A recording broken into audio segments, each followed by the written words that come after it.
Hey, what's going on, everybody? Welcome back. Trying something different. I too used to wear a suit and tie every day, but now I'm in a business casual environment. I don't need that. Anyway, welcome back. So I have friends, at least I hope they're my friends, and we were discussing buying a house. Now, the housing market right now is This is fine. like somewhere between dumpster fire and like that juice that fall off the back of a trash truck when it rides around your city in the summertime. Like, it's not good. But if you want to buy a house, how do you buy a house? Now, I know you can go online, you can Google, there's a bunch of different things. But one of my friends asked me, yo, you got a house, how did you do it? Because our parents didn't own homes. Well, my parents didn't own a home. Like, my parents rented their entire lives and are still renting. So when it came time to buy a house, I kind of was flying by the seat of my pants. Now, fortunately, I've worked in banks, so I've helped people buy homes. I've never gone through the process myself. And I was going online, I thought about, like, well, wouldn't it be nice if somebody would just put together something so you would know how to buy a house? Enter today. I mean, you saw the title of the video. It's how to buy a house. 10 steps, 10 minutes, short, sweet, and to the point. Now, there's a lot of stuff I can go. There's a lot of stuff I'm going to go over. A lot of stuff I can't. Each one of these steps should be like a whole 10-minute video in itself. And if y'all want, I'll expound upon or elaborate on individual steps to kind of get more into the nitty-gritty. This is just for the person whose parents don't have a house and they want to buy one, or if your parents have a house, but they bought it so long ago, they paid it like a nickel, 2 tumbleweeds, and have a stick of gum for it, and they don't really know how the process works now. Or you don't want to ask anybody. You just want to do it yourself. You want somebody to keep it honest with you. You're not paying me, and I'm not paid by you, so I have no reason to lie or inflate things with you. So I'm just keeping it a buck with you and tell you the steps that I went through. So without any more ado, buying a house, 10 steps, 10 minutes. I'm going to try to keep each step to a minute. Hopefully I can. Step 1, you got to get your financial house in order. What does that mean? 2 things, basically. Number 1, you got to get your credit together. Now, if you don't have any credit, somebody went through and made a great video on how to go from nothing to fantastic credit in a relatively short period of time in the easiest, foolproof way possible. It was me. I was the person. The video is linked in the description below. Now, what kind of credit score do you need? We're talking like anything above 580 will technically work, but you want to get closer to like that 740 range, like you're probably not going to be there. 680. 680 is the number you're looking for. If you're below 600, can it work? Yeah, but you're going to need more of a down payment. You're shooting for like that mid to high 6s. And you need to start saving money for a down payment. Typical mortgage requires 20% down. That's $20,000 per 100. So that means if you're looking at a $200,000 house, that's 40 grand. You got to have cash aside from anything else. So get your credit together, get that down payment together. All right, so step 2, making a wish list. This is when you take the time to sit down carefully with either your spouse, whoever you're buying a house with, or if it's just you, and write down all the things that matter that you have to have. And I strongly recommend using 3 columns: needs, wants, and no-nos. Needs, things you know you need in your house. Like if you have an elderly parent that lives with you, maybe you need an in-law suite or a bedroom on the main floor. Things you want. Maybe you want to have, a full basement, or you want to have a big yard. Things that are no-nos, a pool. I said I was not buying a house with a pool. Absolutely not. Under no circumstances is just not grabbing for me. So that's what you need to do, is like the needs, the wants, and the no-nos. This step is important because when you're looking for houses, you need to be able to stick to the script. Because like, you're going to find houses like, ooh, I like that. Is it on the script or not? So just know what you need, what you want, and what you're definitely not going to accept. This will come into play later, but this is an important step that you got to follow. Step 3. Now, you should be doing these sequentially, obviously. So once you got your financial house in order, now you want to get pre-approved for mortgage. This is when you go to the bank, wherever your lender is going to be, and you get pre-approved. There's a big difference between pre-approved and pre-qualified. Pre-qualified just means that they looked at your stuff and said, yeah, you should be able to get a mortgage. Pre-approved means we look at your stuff and we'll give you a mortgage. Pre-qualified is almost useless. Like, yeah, your credit's good, you have some money. Pre-approved means, all right, we've done some initial digging. We would give you a mortgage. Here's about what we would tell you. The pre-approval step, because it's important, because it's going to humble you very quickly. Because you're going to find out what mortgage rates are like, an estimation on what tax and insurance are like, and how much house you can actually afford. So that list you made before may change drastically once you get to the pre-approved step. But this is important because when you go to your next steps, knowing that when you go see your agent, hey, I'm pre-approved. All right, you're serious. You're not just window shopping and kicking tires, as they like to say. You're actually trying to buy a house. Step 4. You never bought a house before, so you probably don't have a house. You don't know what you're doing. And while you got to do it on YouTube, giving you the steps, you still need a guide. That's your real estate agent.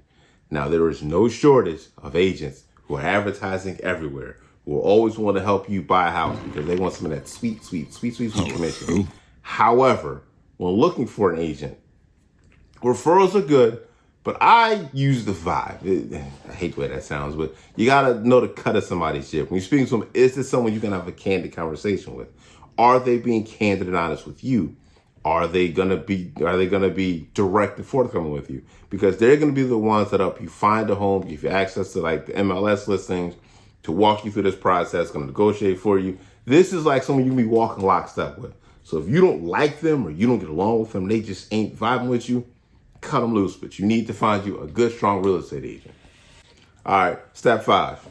This is when you start house hunting. This is the fun part. You get your Redfin, your Realtor, your Zillow, whatever other silly apps are out there, Coldwell, Berkshire Hathaway, whatever. Your Realtor sending you a bunch of listings. You're going to open houses at random times. You're going to see properties. And it's fun. It's also kind of humbling because it's something that my realtor told me, and that's why I stuck with them.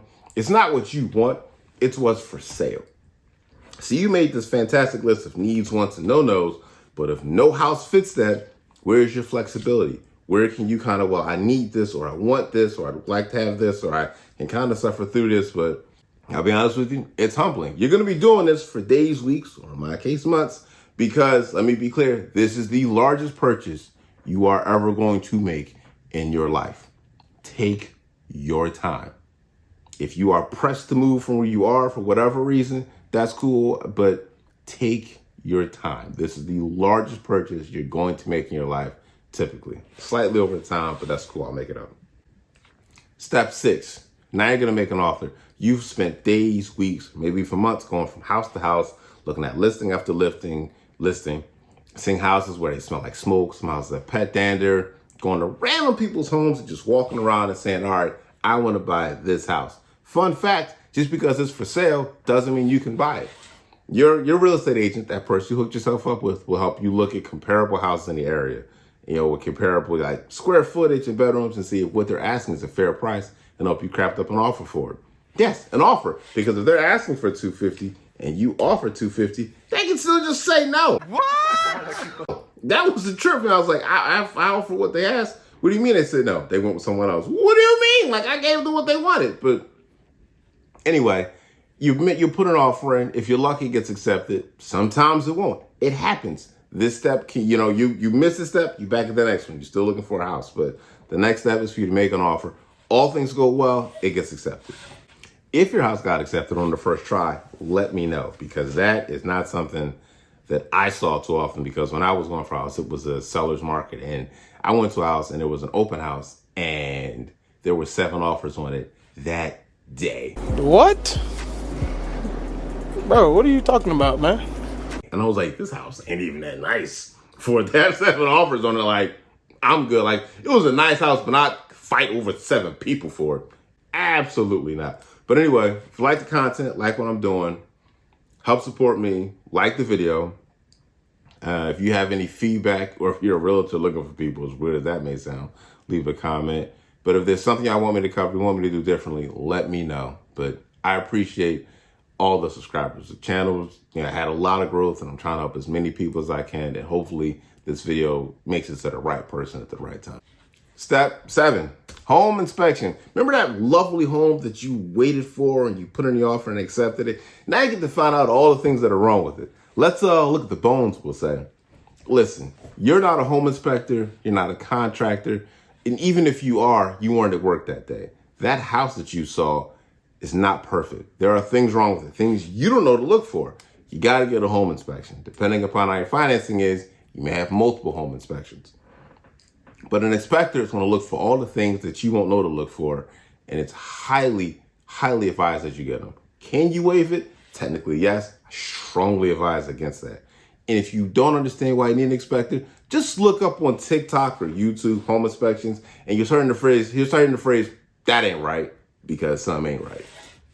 Step 8, Security financing. You went looking for a house. You got a person. You gave an offer. They looked at it, said the house is cool. Y'all settled on the price, cool. Now you got to put your money where your mouth is. Now that pre-approval that you got, not the pre-qual, the pre-approval you got, you get to go back and watch the bank not even take you out to dinner first. They're going to tear your personal financial life apart to ribbons, to shreds, everything, everywhere. For like the last 90 days, what they say, I'm going to tell you right now, for the last 4 months, every purchase you've made that's been over like $3,000, you need to have a receipt for or know what it was to be able to explain it. That money for your down payment, you need to be able to track where it came from for at least the last like 4 or 5 months, realistically speaking. If someone gave it to you, well, where did they get it from? Or if it was a gift from this person, what was the gift? How did, like, that's the kind of stuff you're in line for. So for the financing part, just understand everybody hates it. It's a big pain in the neck, but they're going to tell you because they need to know you can afford the house. Basically, because banks are not in the owning houses business. They're in the providing loans business. So they got to make good loans. If you don't understand why, think 2008. That's all I'm saying on that. Step 9. You went through the financing. They tore your life apart. Your mortgage is set and ready to go. You've got your house. Now you're closing it up. Depending upon the state you're in, this may be a lawyer or it may just be a notary. But this is when you sign a bunch of paperwork. There's 2 things I need you to know when you're going to sign the paperwork. Number 1, you sign a whole lot of stuff, most of which you've probably never signed before. You need to ask questions about anything and everything you don't understand. And if you're not sure what it is, keep asking questions so you can explain it to a child. Number 2, the first thing you do when you're done signing everything is make copies of all of that, including the stuff that's on like 11 by 14, this really weird legal document size. Make copies of everything, at least 2. And one of them you want in a safe, dry, fireproof place where you can always get access to it. Trust me, future you will thank you for this. And then it's step 10. You move in. It's your house, your home. You celebrate. You realize that your apartment didn't have anywhere near enough stuff to fill out a house. And then you start finding all little gremlins that you were like, oh, I didn't notice that before. But it's your house now. It's your house. Your little slice of the American pie. It's your home. It's yours. And that's it. That's essentially buying a house, start to finish, soup to nuts. Can each step be expanded upon? Absolutely.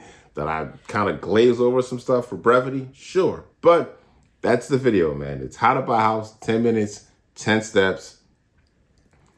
Hopefully this was helpful. This was beneficial to somebody. I just hope that the video gets to the right person at the right time. And what I'm doing here is helping somebody. I've seen the comments. Some of them are very helpful. Anytime someone comments, and whether it's good, bad, or indifferent, thank you. I appreciate it. I try to get back as quickly as possible. But yeah, that's it, man. Y'all take it easy. I still don't have a catchphrase or anything.